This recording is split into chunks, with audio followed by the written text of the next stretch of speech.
How did you get into library journalism?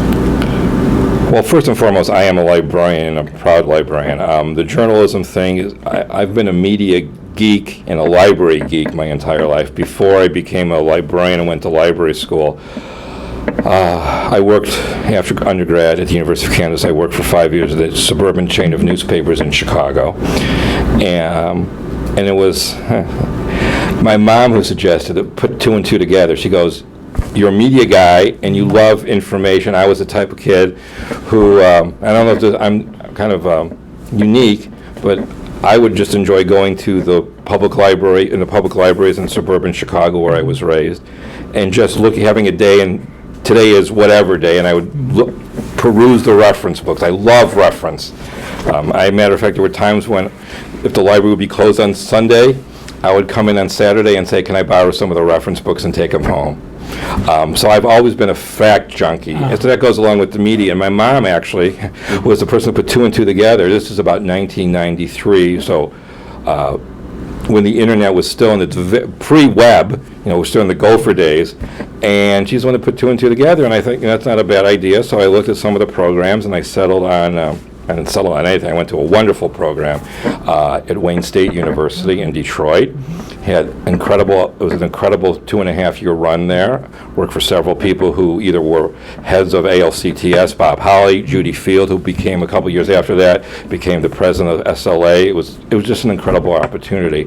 But while I was at Wayne, and this is again Gopher days and very early web, I started doing something called Insight, where I just would aggregate. I think the world of aggregation and curation, which is, in many ways is just librarianship with a hipper name, that we didn't give it, which is a whole nother story.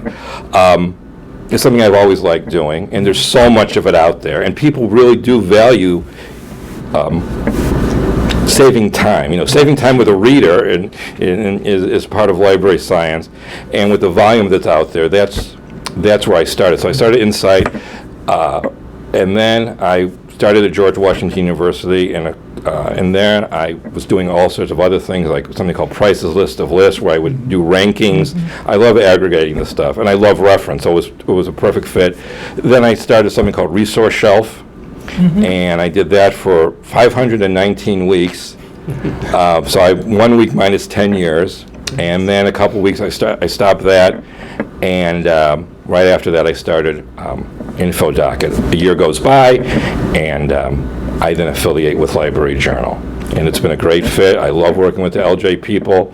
I'm both the infoDOCKET that you see at infoDOCKET.com, but also a lot of what I do is kind of like an internal wire for the LJ people and the SLJ people to say, these are things we might want to cover. So what criteria do you use to weed through that huge mass of material? That's a great question. I use a lot of traditional librarian ideas about what is a quality reference source. Obviously, credibility of the organization, timeliness. Is this something new? Obviously, that's something where I can add a lot of value. There's so much information out there, and in many cases, why I'm not nearly as obsessive about being the first, because unless you have an exclusive, and even then you might get beat, I like to say I'm early in the cycle. But there's a lot of value in being early. So it's credibility of the organization. What else have they done? I've been doing this for so long, those are some of the things. But it would be the same types of things I would use if I was buying a reference book or buying a fee-based service. Who's doing it? What is their reputation for doing it? That type of thing. Related to that, and this subject has come up often among my colleagues, is how do you manage your time? How can a person have a life and also do a credible job? Well, this has become my vocation, has become my advocate, or vice versa. Advocates become vocation. But it's a great question. I remember years ago, people would, the title of a presentation, somebody that I did, something named it was, "When Does Gary Price Sleep?" Well, first of all, a major change in my life happened 3 years ago where I became a dad. So that has become a huge priority for me. But also, the tools are out there that, and this I really think that these tools, and the library becoming the provider of these tools and teaching people how to use them, there are so many different alerting services and alerting tools, and you can start to know where to look. And that's how I've been able to really get a lot out there and save time. But the other thing I've done, I've learned also that sometimes less is more. If you go back to some of those early resource shelf posts, you will see that I was posting 15, 20, 30 items a day. I've learned, people often seem, and they still seem to some degree, intimidated by infoDOCKET. When I was doing triple what I do now, usually about 8 to 10, I learned that less is more. And if so my job is to find the stuff, discovery, and then make an editorial decision, because for every item I post, there probably could be 15 more good ones that I don't post. So one of the things people often ask me is, why aren't you commenting more? This is the social web. infoDOCKET was never been about that for me. The idea is to show my work, comment occasionally on certain issues, but people don't have the time to be reading my comment on everything, and also making instant comments about something is something that I worry about doing, because sometimes you have to let things set in, and see where it goes that way. But always making instant decisions and then sharing them with the world is really not what I'm all about, You spoke, or what infoDOCKET is about. and you also, as I recollect, you also use spiders and robots to post. I have a couple of tools, which I will be happy to show you at some point, That'd be great. at any point. But yeah, I have alert services. And then also, obviously, if you do this for a while, the media people with some of the companies that we all know, they get to you. So they give you a heads up that, tomorrow we're going to be releasing this. So that's that. But, when I do infoDOCKET, while I do share a lot of news, really the things that give me the most pleasure, what I enjoy the most, are the new resources. So many of these, just this week, there was a new incredible database from my hometown of Chicago, where all many of the universities, Chicago Historical Society built an aggregated database of all this historical material. Harvard released a new humanities-related open web database this week. That really is what gives me the most pleasure. And then also the primary sources that I share. These are often difficult to find and to know about. That's what I enjoy doing the most of. Well, that's, from a collection development standpoint, I find that to be the most valuable, when you reference some of these. Absolutely, right. Digital If you want collections. to, if you want to go back before what became known as resource shelf, I've also learned a lot doing this, and I learned that a name is very important, but the original name of resource shelf was the Virtual Acquisition Shelf and News Desk. Not exactly. No, it doesn't roll off the tongue, even of my own. But it's really good to hear, because my original idea was, this is a place where people who do acquisitions can come and find new resources to share locally, either in a catalog setting, which really hasn't happened, which I'm kind of disappointed about over the years, and not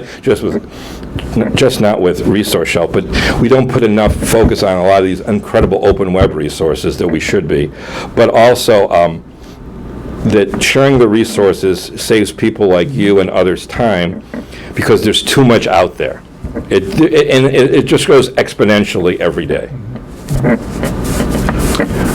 This morning, you talked about privacy issues, and you started talking about technologies that are readily available, that libraries and publishers can use, that inadvertently can abuse a person's privacy. Can you talk a little bit more about those types of things? Well, it goes along with, I wouldn't say that, I think the biggest issue of what I talked about this morning is that we all need to be more aware of what's going on. Yes. The types of tools is just, for example, are you using, is the data being sent over the internet encrypted? That's what, and I did a live demonstration showing all of the ones and zeros being transmitted over the internet. And it's very possible without it being encrypted, that you can actually, while you're not going to find a holy grail, one particular piece of data is going to give you everything. We all know that there are technologies out there that make it very easy to bring all these disparate data points together and identify the person.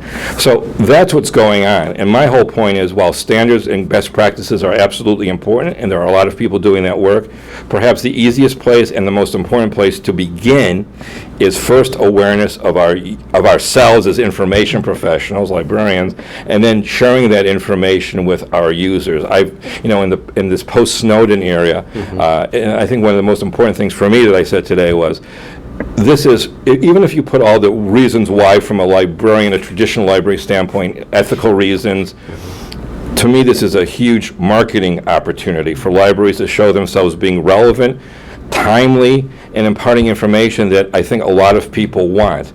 The other thing that I've learned over talking about privacy is one of my pet issues over the last 5 years is that, and I said this morning, that everybody's got a different level of comfort with what's going on. And the way I feel, what I feel comfortable with might not be the way you feel. So the most important thing is, one, to be aware of what's going on, and then if it is an issue for you the individual, what can you do to maybe you can't guarantee privacy, but to put more roadblocks up to make it that it's more difficult for somebody to find out everything that you're doing or some of what you're doing online. Well, I found that to be, when you did your demonstration, Right. I think it shocked a lot of people to realize just how open and available this information is. Right. And I will say, though, as I said in my presentation, that things are slowly but surely getting better on one aspect of privacy, and that is the encryption of the data as it flies through the air or flies down the cable.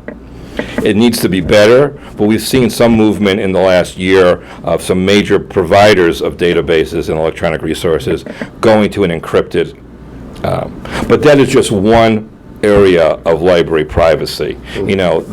Having a current actionable privacy policy is a whole nother area and is absolutely as important as everything else. And I have a question specifically about that, because most libraries have a privacy policy, and it comes from a print world, and it's circulation privacy and things like that.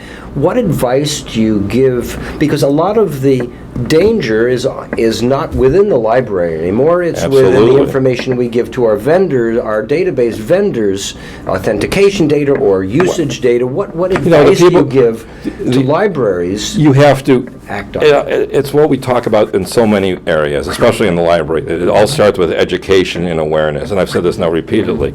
I think one of the reasons that vendors aren't questioned more about this is that a lot of people, and I'm talking very generally here, don't know what they should be asking in the first place. So you can teach yourself, which I'm self-taught on a lot of this privacy stuff, but you have to understand, and in some cases, you said it was kind of shocking, and to a certain degree, that's what our moderator asked me to do, is kind of, because, did I actually have to show the ones and zeros flowing through the air? Probably not.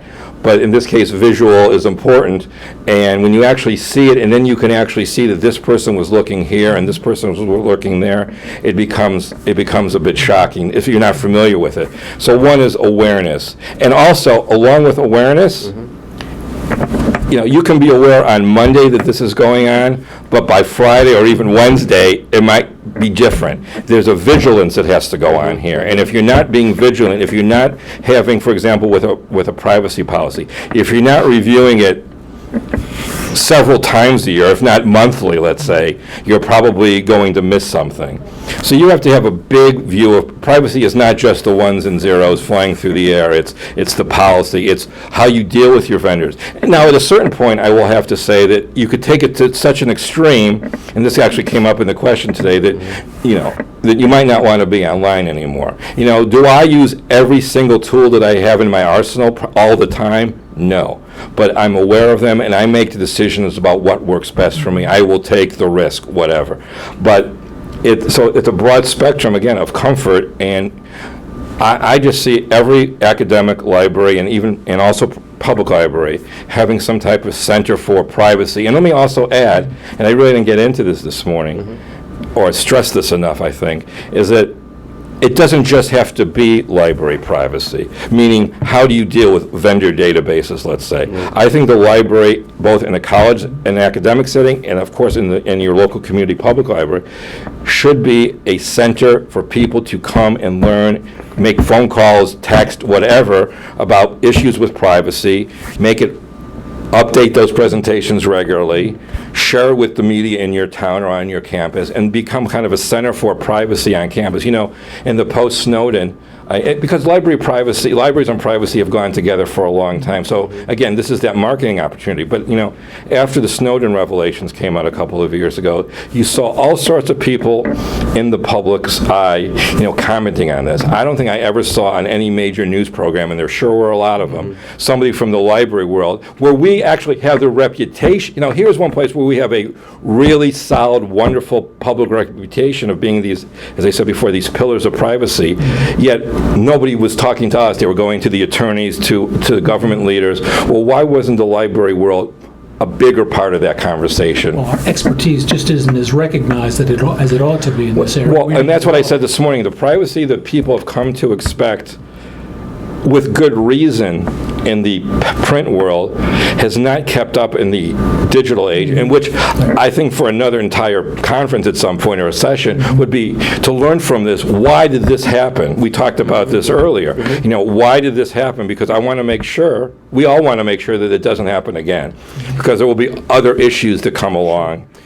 Institutions are, especially in the digital realm, are really ramping up their privacy because they're mandated by law. They have parents' financial records, and they're working very hard at that, but I don't see much. Well, it's also, I think there's also a national thing that was also brought up by a speaker today, and having just returned from Northern Europe and talking to librarians there, when I show them something as simple as whitepages.com, a very well-known online telephone directory, but then that I actually delved into the record, and they not only saw my name, phone number, but a regular telephone directory here in the U.S. includes cities where I've previously lived. In my case, they were correct. It includes a guess at my age, correct. It included relatives, including my wife, with her maiden name. And this is all with a simple telephone directory. I've said for years that I think privacy in this country has been blown for a long time, or what I would call privacy. The library, I think a lot of people, especially like media librarians, have understood this. When you inevitably see a tragedy on TV, for example, and they would interview somebody saying, a neighbor saying, "Oh, he was such a good boy." This data has always been out there, but for specific users. Now it's become basically a public tool. And when I show these people in Europe that if you know a specialty database, you could find out, if you knew my address, which you got from White Pages, you could go on to another database and find out how much I paid for my house, who my mortgage was with, get a plot of my property. It's different over there because, as I said this morning, you go to just about any website in Europe, and there's a pop-up, a disclaimer that comes up saying that we're using something as simple as cookies. Why hasn't that been thought about, at least in the library world? To some degree, I wonder if we just buried our heads in the sand, and as we were talking about before, we've been so excited about having the access to the data, we didn't think about but that's something that if we didn't do it before, we should be doing it now.